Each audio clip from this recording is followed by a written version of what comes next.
working in electronic music for quite some time now, since the 90s basically, and I've went through several different stages of also going along with technology, which electronic music is obviously very much connected to. So I started with the Commodore 64, portable, big floppies, and writing music on keyboards. Then moved on to like archive samplers and Atari system, which was with the software Notator, which was a Brie software to Logic. And then as soon as the Apple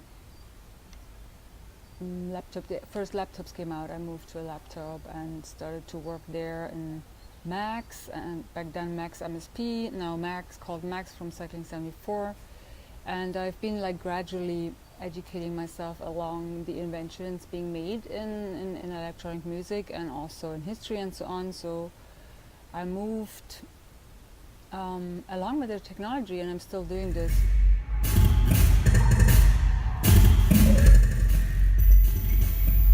I came to electronic music mainly because I felt that technology makes me be self-efficient. I wasn't needing to rely on band members and drummers or people who work with other instrumentalists. So basically I was looking for my own very personal form of expression.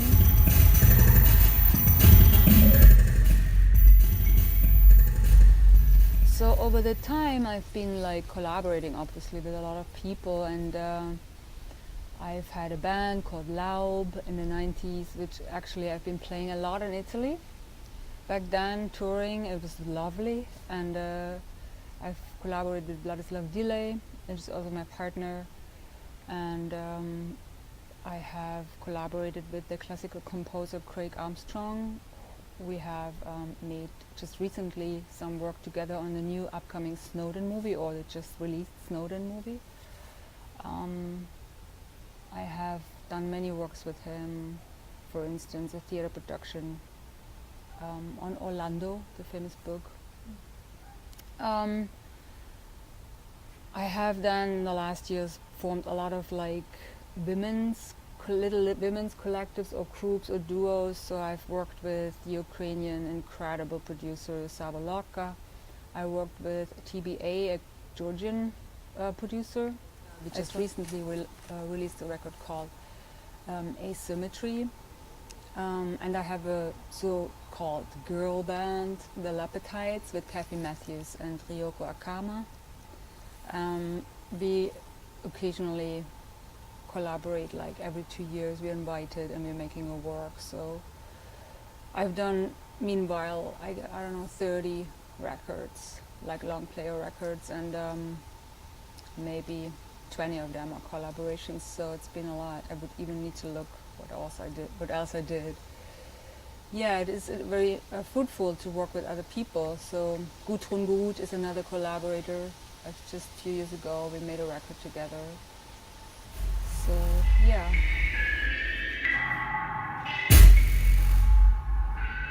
And recently I actually have started, maybe the last 3-4 years, campaigning very strongly in a feminist context with the collective called Female Pressure.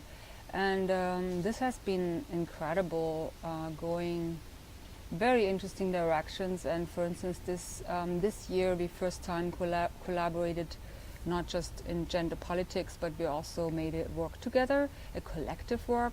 So we made a call to write music in solidarity with the women fighters in the Syrian war zones, called YPG.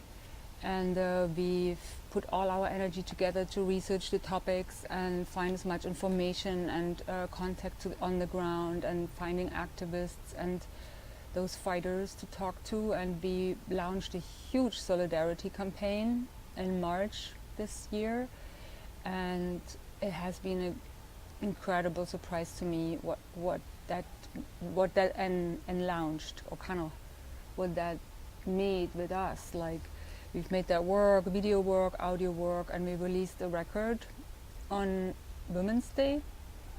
And to collect money for those fighters and for those areas, basically for a safe village in these areas for women.